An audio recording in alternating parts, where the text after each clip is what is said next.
NTV Television Network presents.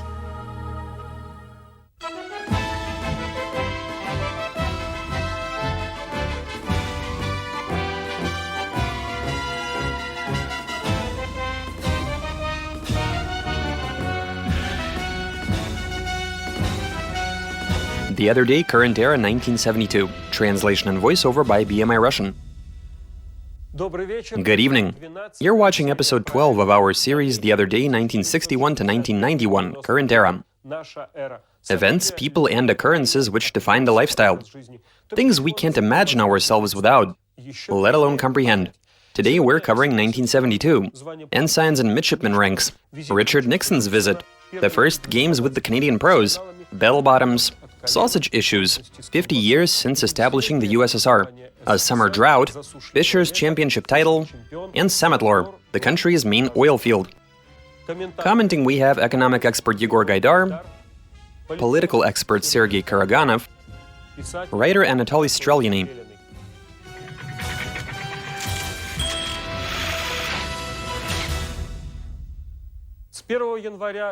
From the 1st of January 1972, the Soviet Army and Navy, instead of sergeants and re-enlisted petty officers, introduces new ranks. Ensigns and midshipmen, respectively. The words from the popular marching song about our decorated commanding petty officer suddenly become obsolete. People remembered their commanding officer, who would be strict but just, simple but with a kind soul, oftentimes of Ukrainian descent, and they'd remember even 10 years after being discharged. Either that or he'd be the dumb and vicious military type. The White Army term praporshchik or ensign, in common language, was shortened to just prapor. People would joke about the two tiny stars to the effect of, he's a lieutenant general, just very small. Ensign's official status was akin to re-enlisted servicemen, them being right-hand men to officers and mentors to young warriors. The first people to receive new shoulder straps were ensigns serving in the 4th Guards Tank Division.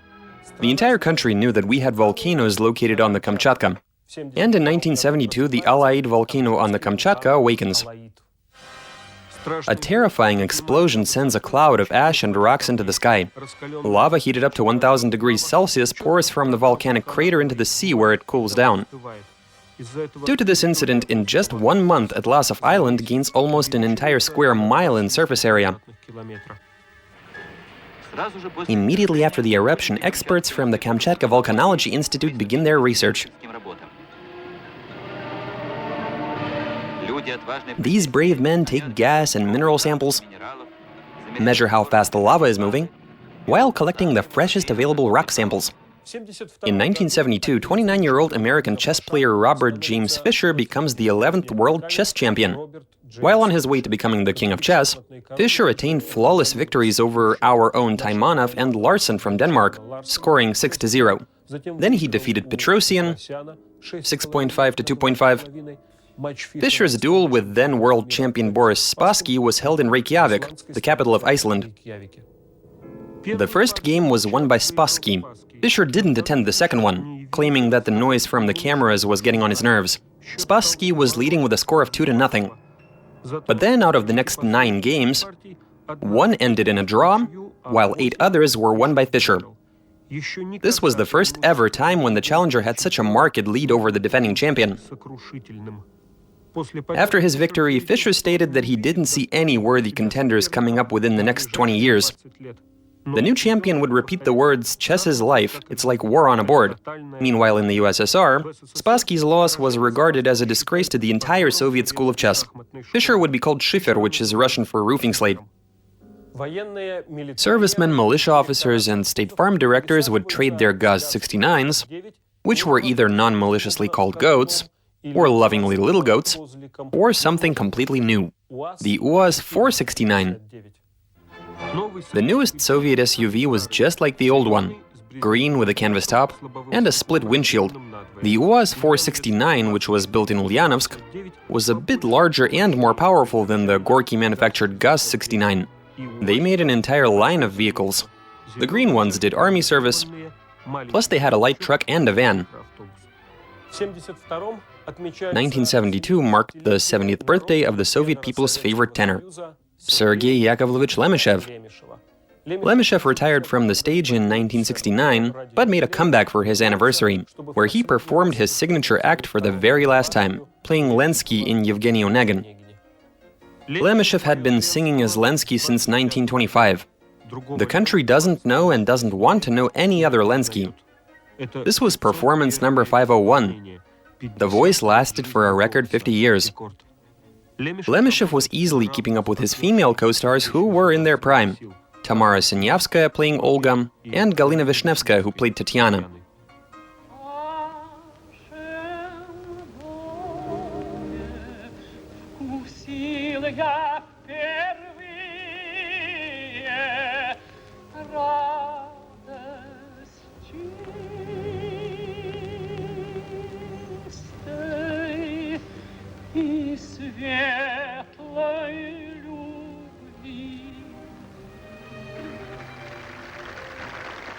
Lemeshev also left behind the notion of cheeses.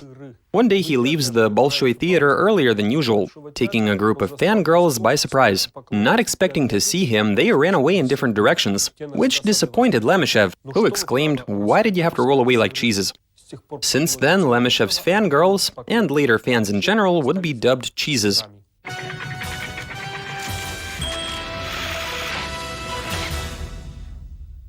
The northern reaches of Tyumen province become the country's main oil base. Oil was first discovered in Tyumen back in the 60s. Towards the mid-60s, industrial development of those deposits began, while continuing exploration.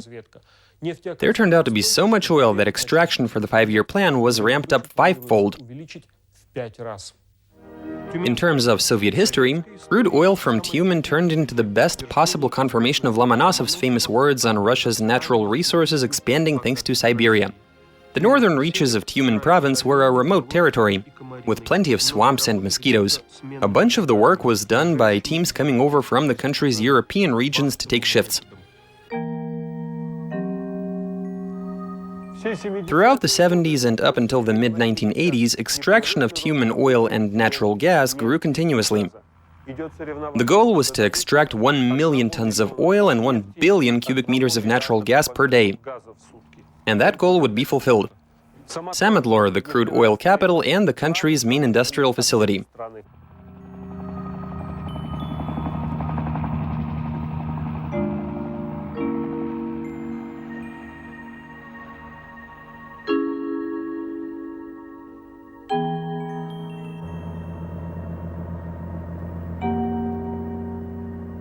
Approximately $30 billion were invested into oil production in Tyumen. Returns amounted to about $300 billion.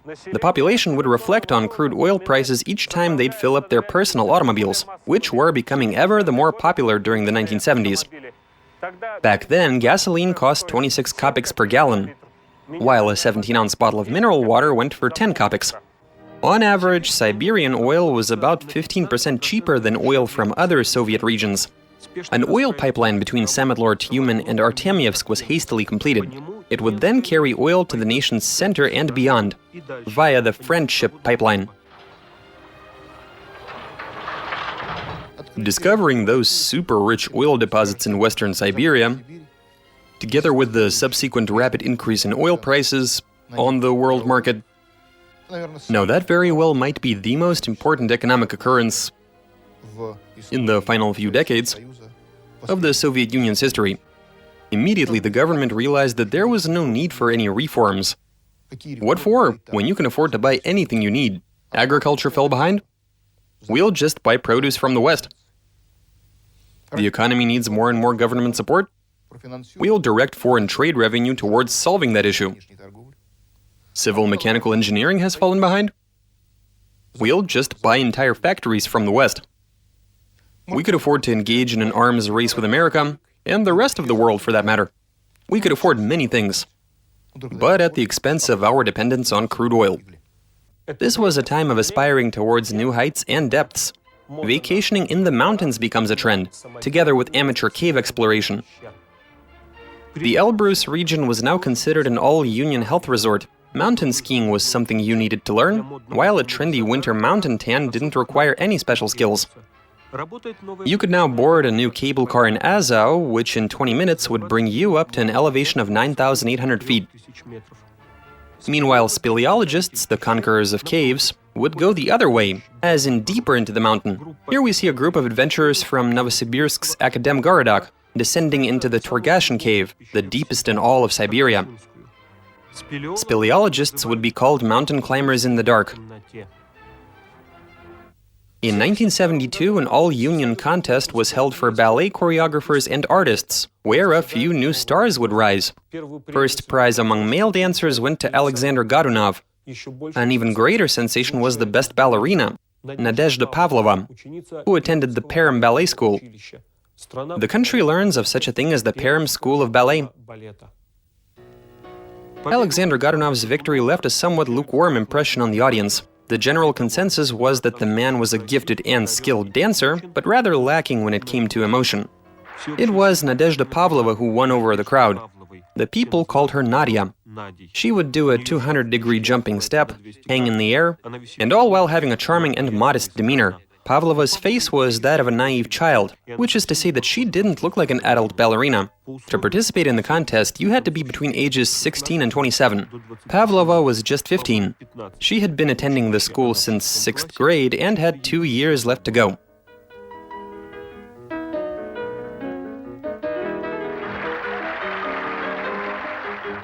September of 1972 was when the first Summit Series hockey matches took place between the USSR national team and pros from the North American National Hockey League. 4 of those were held in US and Canadian cities, and another 4 in Moscow. Prior to that, our players had squared off only with Canadian amateurs. The Canadian pros chewed gum and played without helmets. Our guys won the first game, with a score of 7-3. And the overall leader of the series was the USSR national team based on a total goal count of 32-31. The outcome of the tournament was decided during the final 3 games in Moscow, which the Canadians won with a 1-point advantage. The final score was 4-3 with 1 draw. Both teams fought fiercely each time, and it was clear that our team wasn't to be outclassed by the Canadians. This was the peak of glory for hockey in the USSR. The country knew the last names of the national team's star players like they would Politburo members. Tretyak, Tsigankov, Ragulin, Kuzkin, Lutchenko, Vasilyev, Vikulov, Maltsev, Harlamov, Mikhailov, Petrov, Zimin, Shadrin, Yakushev, Starshinov. Among the Canadians who stood out, Cournoyer, Bobby Clark, and Phil Esposito.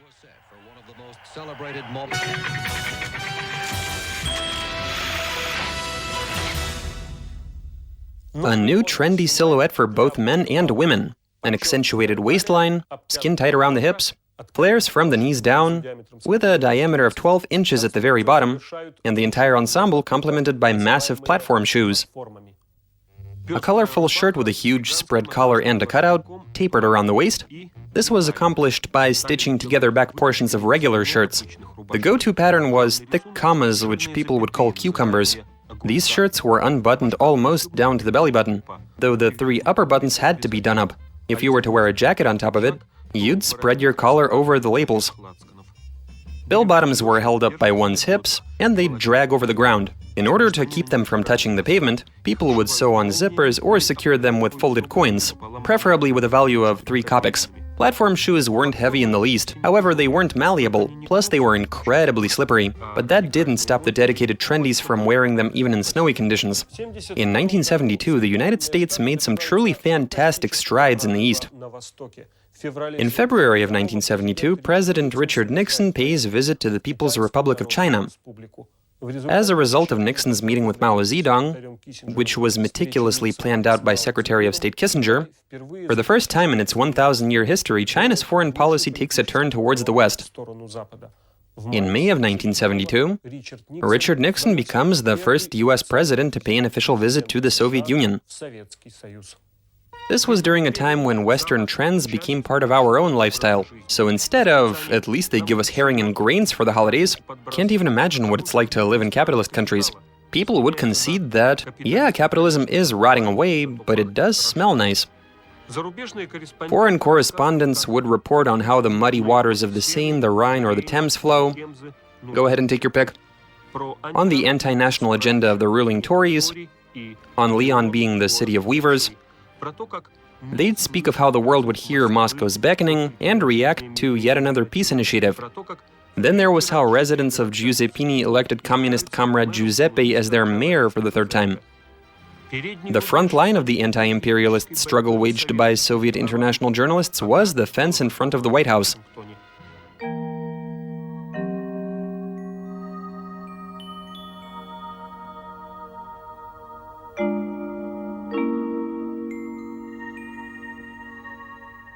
The US president was worse than even hooligans, crooks, loafers, and alcoholics.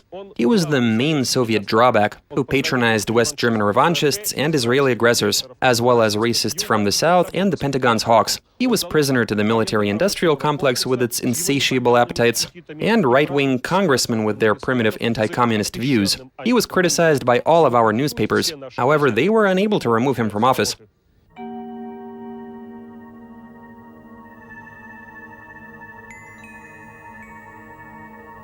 Prior to Nixon's visit, all of the anti-American propaganda went completely silent.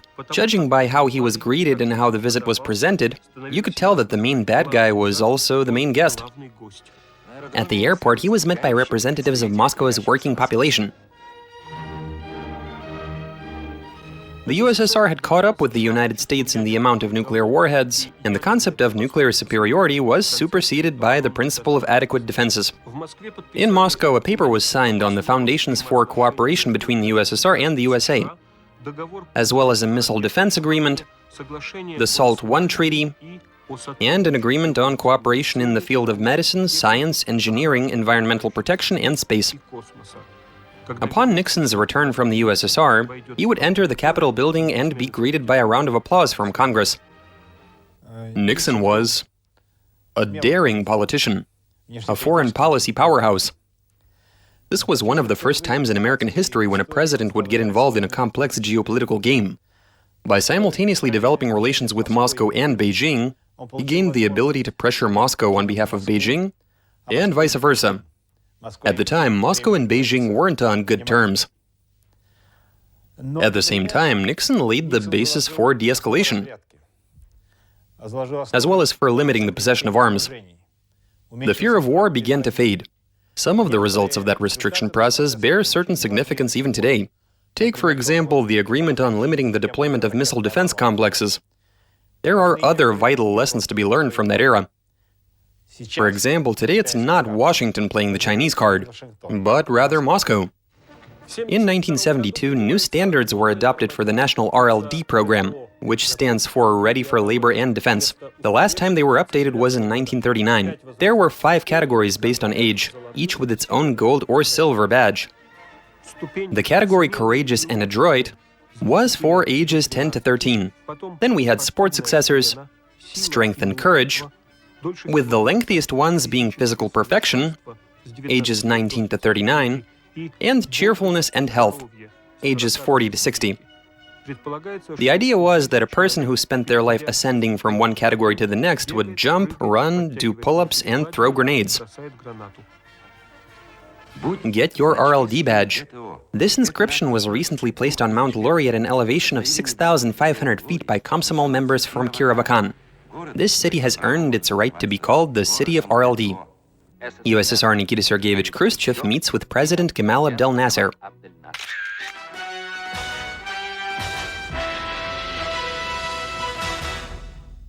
In his absence, Alexander Galich is excluded from the Union of Cinematographers and the Literature Foundation. He was a famous author and performer, and formerly a fortunate playwright. Previously, he was excluded from the Union of Writers for publishing his poetry in the West and for cooperating with the Human Rights Council. A candle was burning on the table. A candle was burning. Hold on. What candle? That was a chandelier, not a candle. And the glasses on the executioner's mug were shining. Up until a point, nobody really minded Galich's free-spirited music. However, its increasing popularity and the fixation of the man who wrote Cheerful Friends on free thinking and nothing else, that was something the authorities could barely stomach. After being excluded and suffering from 3 heart attacks, Galich sings, "I've got myself a Yowza tape player, and that's all I really need." In 2 years' time, Galich would leave the country. In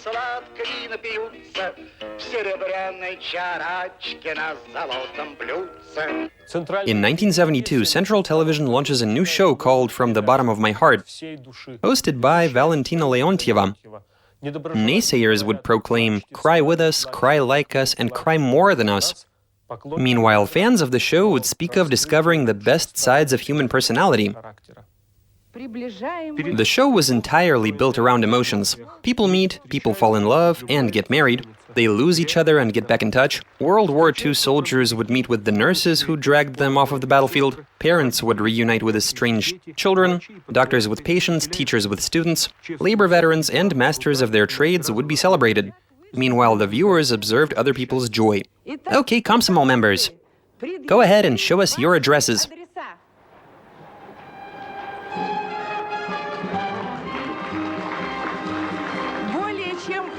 Komsomol members from over 40 cities, provinces, and republics have made it over to our studio.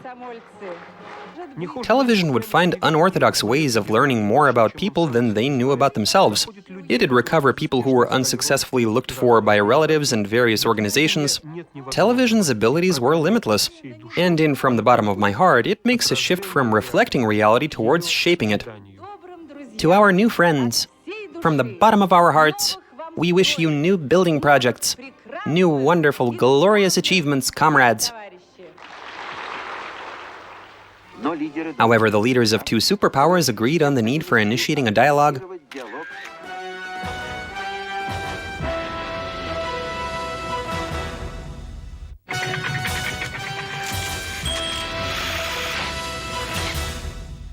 Summer of 1972 was hot, with an unprecedented drought, forest fires, and a bad harvest.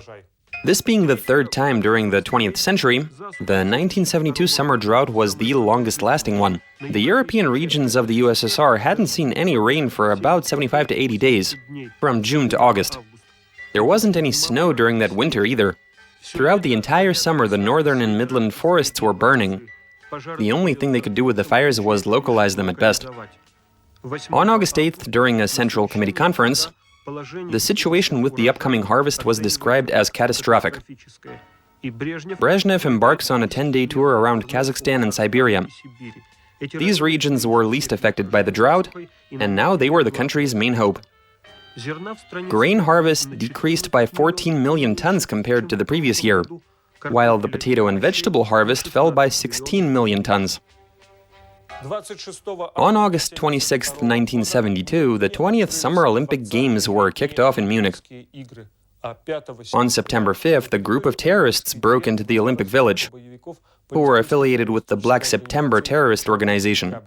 They shot and killed a few members of the Israeli delegation, while taking members of other delegations as hostages. The terrorists mainly called for releasing 200 Palestine resistance movement activists from Israeli prison. A decision was made to put the Olympic Games to a halt. West German Chancellor Brandt made an appeal to leaders of Arab nations. Negotiations were made with the terrorists on sending them to an eastern country together with the hostages. The terrorists and hostages were then flown to the airport by helicopter. And once the terrorists made their way onto the airstrip, police snipers opened fire on them. The operation went horribly wrong. The hostages were killed in the firefight, together with one of the helicopter pilots, one policeman, and 5 terrorists. 3 of the terrorists were apprehended. The Soviet athletes, who were completely isolated, weren't even aware of the incident.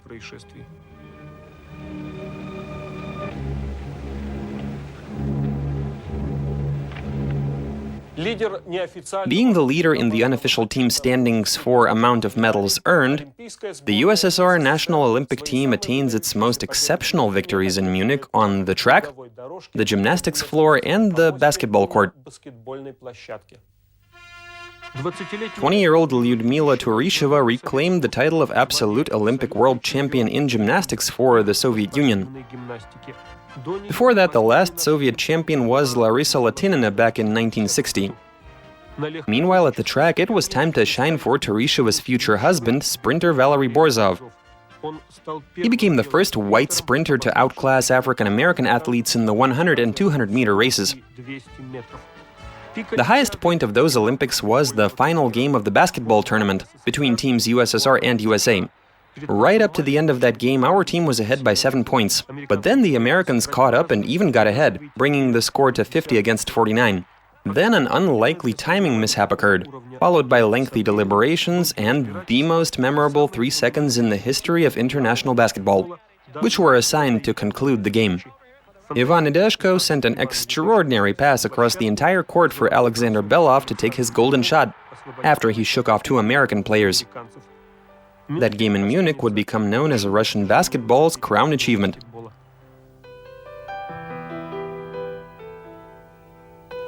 Politburo member and Central Committee Secretary Mikhail Andreevich Suslov celebrates his 70th birthday. He was considered the main ideologist and the second most prominent figure in the Communist Party. Suslov's reputation during the Brezhnev era was akin to that of Pobedonoscev during the rule of Alexander III, of a secret mastermind and reactionary. Suslov, a communist, dogmatic, and devotee, was known as the only Politburo member who was familiar with all of the works of Marx and Lenin. He wore galoshes and demanded that his chauffeurs obey traffic laws.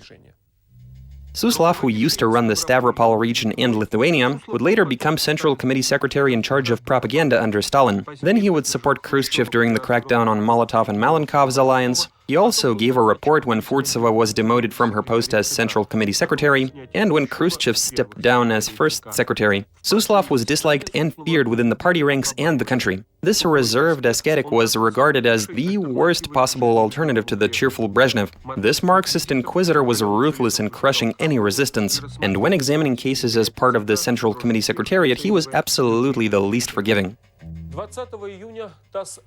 On June 20th, TASS notified the country that, during an exchange of opinions, it was deemed appropriate to withdraw from Egypt Soviet military experts who were helping Egyptian armed forces learn how to use Soviet military equipment. 21,000 military experts no longer had to sing "Mother, send me a letter to Egypt. Tell me how the Volga River flows." Now they knew all about the Volga without any help from their mothers. Politicians from the USSR and the Middle East took a tremendous blow. 18 months prior, Nasser, who passed away unexpectedly, was replaced by Anwar Sadat. He had already paid 4 visits to Moscow, and each time the reports about his visits became more and more concise. Sadat said that Egypt would now make its own sacrifices in the name of its struggle, and before that he had announced to the entire world that the country received $5 billion worth of Soviet aid. For Moscow, losing Cairo meant forsaking its main outpost in the Arab world, and right at the peak of the anti-Israeli campaign. According to Soviet propaganda, Egypt's betrayal was almost as vile as China's treachery. The main difference, of course, being that we left 2,200 tanks in Egypt. A new remedy for every illness. Everybody would now recommend using snake venom ointment. This was the least harmful home-brewed medicine fad. The ointment containing cobra, viper, or cottonmouth venom was still to be used externally. Here we see a snake sanctuary in the Badhiz Nature Reserve in Turkmenistan. Snake wranglers were admired by all, them being of a rather bold profession, akin to polar explorers and volcanologists. They tend to have a philosophical attitude towards their trade. They'd speak of snakes calmly and lovingly. In 1972, a decree was issued on measures against excessive drinking and alcoholism. By then, even children knew the magic numbers 362, which was how much regular vodka cost, and 412, the price of extra-grade vodka. There was also a hierarchy of port wines, which were called red wines. A decision was made to cut back on hard liquor production, while ramping up production of wines, beers, and lemonades. Vodka was now only sold from 11 a.m. to 7 p.m. Alcohol was no longer served in canteens and cafeterias. The most drastic measures, treatment for people suffering from alcoholism, and rehabilitation by means of labor. A system of labor therapy preventive clinics was implemented, which were somewhat similar to prisons. Treatment was handled by the Internal Affairs Ministry.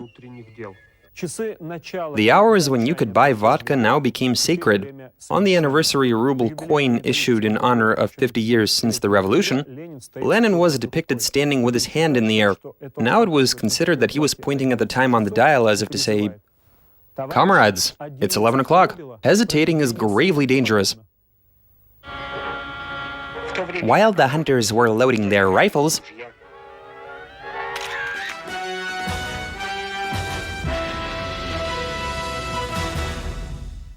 a prolonged food crisis was taking place. There was no longer any guarantee that food stores would even have previously readily available goods in stock. This mostly affected meat and sausage, butter and cheese. And not even delicacies, but the regular varieties of those products.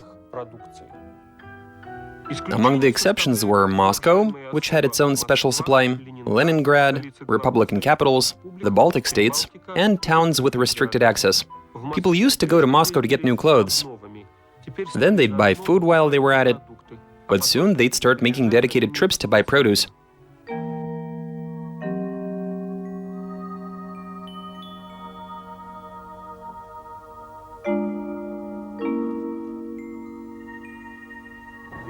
When arriving to other cities from Moscow, or from those to villages, with them people would try to bring butter, buckwheat, sweets for the holidays, oranges for the kids, but the main truly sacred product was sausage. Stores always keeping sausage in stock were the highest measure of abundance. Tales about how good life used to be spoke of there being 4 varieties of sausage. People would also purchase meat, frozen meat naturally. It'd thaw when being transported, leaving red puddles on railcar floors. Meat would primarily be used to make soup, which was a good excuse for leaving it attached to the bone. How else can you make broth? Frying this sort of meat was difficult, and mincing it to make meatballs was too much of a hassle for a lot of housewives. The people's everyday ration, which was already quite sparse, was simplified even further.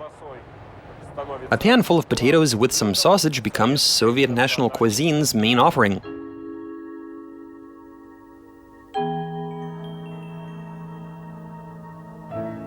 The most popular varieties cost $2.20, $2.30 and $2.90 per kilo. Doctors, table, amateur, Ostankino. People would argue about how much that boiled sausage contained real meat. Supply standards used to be different. Rural retail chains received fewer goods per capita, and that included toothbrushes. Then retail chains in district centers. District center chains received considerably less than provincial center chains. But even a large provincial capital acquired less per capita, like much less than Moscow. And we're talking all sorts of products all across the board here. You'd think, what's the point in increasing the number of trains? Why waste the population's vital energy and agitate the people? Wouldn't it be easier to even out supply standards? Well, first off, the authorities were aware, and they didn't want countertops to look the same in Moscow and Kaluga, for example. That was something that Muscovites very much agreed with. Second of all, authorities knew that not everybody would travel to buy sausage. Only the upper class. You wouldn't see ill, exhausted faces in quos. No unease and not a hint of undefined plans. On weekends, you'd go to the city to buy sausage. During your vacation, you'd source it from a bit farther away and bring more of it back with you. And when you retired, that meant that anytime you want, without asking your boss for permission, you could travel to the Far East to buy sausage if you like. When you hear communist Ryzhkov talk about what a great head of Soviet state he was, he forgets the most important bit. When he was in office, Soviet people knew what they were living for. 1972 marked 50 years since the formation of the USSR. The Central Committee Order on Preparing for Celebrations stated that a new historical community of people has emerged, the Soviet people. It was said that the USSR is a fraternal family of nations, with Russian being the language of international communication, that there were no grounds for interethnic conflict in the country, which was a problem pretty much everywhere else in the world. This anniversary's legacy included the Order of Friendship of Peoples, which was created for the occasion, and a resonant slogan, "Our motherland is the USSR," which would now become the motto of photography exhibitions, festivals, and children's art contests. In many different countries, you would hear nonsense about the naivety and obtuseness inherent to a certain ethnicity. In Great Britain, that honor went to the Scots. In Bulgaria, it was residents of Gabrovo. Scandinavian countries had in common a condescending attitude towards Danes, while the Americans made fun of cowboys from the Wild West. Meanwhile, in the USSR, people would joke about the Chukchi. Upon joining other peoples who were the butt of jokes, Russian drunkards, hot-headed Georgians, rich Armenians, Ukrainian simpletons, conniving Jews, the Chukchi made a valuable contribution to Soviet folk humor. According to the jokes, Chukchi, being crafty hunters, ate geologist steaks for breakfast, made love to their wives while wearing their skis, wrote ballads about whatever they saw, and overused the words, "well now." The jokes would also include deer and seals. Soon Chukchi would have a humorous ring to it, and a song called "The Chukchi Waits for the Sunrise in His Tent" would be considered mockery. The general silence on the matter was pierced by the most well-known Chukchi intellectual, author Yuri Ritheu, who spoke out against those jokes. In a country where every fifth person did time, and every 10th was a guard, using prison lingo in everyday life wasn't something to be embarrassed about. A new wave of appropriation was sparked by a comedy film by Alexander Seri called Gentlemen of Fortune, with a screenplay by Victoria Tokareva and Georgy Danelia. The role of the associate professor, together with the voice of Winnie the Pooh, becomes a trademark of popular actor Yevgeny Leonov. Robbery. Stick up. Bad person. Douchebag. Good person. I forget. Hang on.